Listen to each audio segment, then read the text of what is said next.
Want to know the cause of dehydration? How do you check if you're dehydrated or not? This is your dietitian Madhi from Healing Hands Clinic and I welcome you all. तो आइए पहला हम ये समझते हैं that अगर dehydration होता है तो उससे आपके शरीर पे कौन से complications दिख सकते हैं और कौन से आपके body के functions affect हो सकते हैं if you are dehydrated. तो सबसे पहला ये है कि बहुत लोगों का कंप्लेन होता है कि हमें हेडेक्स बहुत होता है, they suffer from frequent migraines, वो concentrate नहीं कर पाते हैं, they get highly irritated.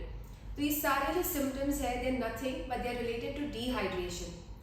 तो अगर आपने एडिक्वेट पानी या फ्लूइड इनटेक नहीं किया है तो ऑटोमेटिकली जो आपका माइंड है उस पर काफ़ी अफेक्ट होता है. तो अगर आप मीटिंग पे जाते हो या अगर बच्चे स्कूल जाते हैं, एग्जाम्स के टाइम होते हैं तो ऑटोमेटिकली उनका जो मेमोरी है, कॉन्सेंट्रेशन है वो काफ़ी कम हो जाता है. एट द सेम टाइम वो काफ़ी थक जाते हैं, they get tired very soon. Irritability भी काफ़ी पाया जाता है amongst people who are dehydrated.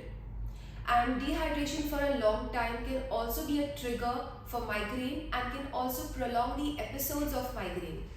तो अगर आपको ऐसा ऐसे किसी इंसान के बारे में पता हो या ऐसे कोई शख्स के बारे में आप जानते हो जिसे कॉन्स्टेंटली हेडेक्स होता है, माइग्रेन होता है and they don't really know the reason for it, you'll have to suggest to them to increase their water intake or fluid intake through their diet.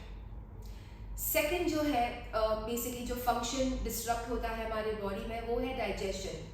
तो अगर आप सुबह को उठते हो, आपको ब्लोटेड फील होता है, if you feel your stomach has really you feel feels very tight and bloated, आपको रात भर एसिडिटी का प्रॉब्लम होता है या दिन भर आपको एसिडिटी का प्रॉब्लम होता है, गैस्ट्रिक रिफ्लक्स होता है आपको, और you feel very uneasy in a crowd because of your gassiness, then you need to understand it is related to dehydration. क्योंकि हमारा जो खाना होता है it is made up of fats, proteins and carbohydrates which we all are aware of. लेकिन इसे digest करने के लिए we need gastric secretions. Gastric juices form होते हैं हमारे बॉडी में जो सिक्रीट होता है जिससे हमारा ये जो सारे मैक्रोन्यूट्रिएंट्स जिसे हम कहते हैं वो डाइजेस्ट होता है. So if you are dehydrated, अगर आपके बॉडी में फ्लूइड और वाटर इनटेक कम है तो ऑटोमेटिकली जो गैस्ट्रिक सिक्रीशंस है बहुत हद तक कम हो जाता है.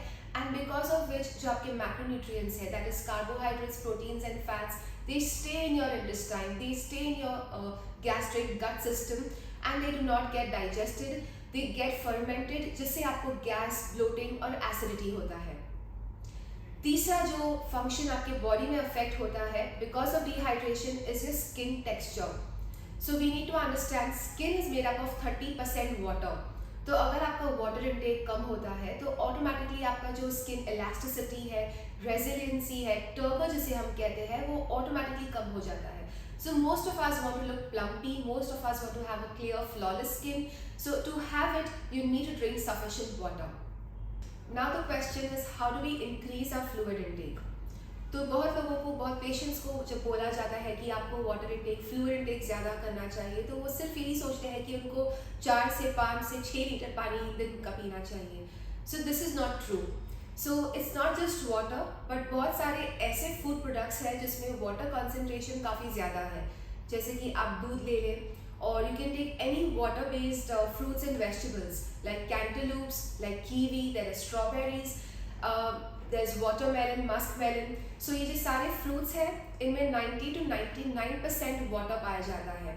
इसके अलावा काफ़ी सारे ऐसे वेजिटेबल्स भी हैं जैसे कि आपके जो लीफी वेजिटेबल्स होते हैं लाइक पालक, मेथी, चवली सब्जी, काफ़ी गोल्स होते हैं जैसे कि तुरई, देयर इज़ पम्पकिन, सो लौकी. तो ये सारे जो फ्रूट्स एंड वेजिटेबल्स होते हैं इनमें वाटर कंटेंट लगभग 90 से 99% होता है. So it's not just water intake that you need to increase when you are asked to increase your fluid intake, but also make sure ये सारे fruits and vegetables which I have just mentioned to you, you start including them in your diet on a regular basis. फिर दूसरा myth ये भी पाया जाता है that we are supposed to drink 4 to 5 liters of water every day, but we need to understand कि for every person the water intake is different. Even for a person, time to time and situation to situation water intake अलग अलग होता है. For example if you consider me, मेरा जो water intake है during the winter season will be less compare to the water intake during the summer season and the rainy season. दूसरा, if I have a sedentary lifestyle, my water intake will be less. But if my physical activity, if I'm into athletic performance, if I run a lot, if I do a lot of strenuous workouts, मेरा water intake बढ़ जाएगा. So we need to understand, even for an individual person, time to time and situation to situation, पानी का intake अलग होता है. अगर हम साइंस की बात करें, so for every body weight, you're supposed to take in 30 ml of water. So for a person who's 60 kgs, you need around 2 liters of water. If you weigh more, you need just 500 milliliters of more water. So how do you identify at home if you're dehydrated or not? It's very simple. सबसे पहले let me just talk about, बहुत लोगों को ये misconception है कि अगर हमारा urine बहुत dark yellow होता है, if it's smelling, then that means you are dehydrated. But that's not a symptom of dehydration. But if you pinch yourself, and after the pinch, if your skin and you release the pinch and your skin comes back to its original state, that means you're not dehydrated. So this is all about dehydration. Hope you liked the video, and if you did, do share with your family and friends. I'll see you next time with something else. Till then, take care. Bye bye.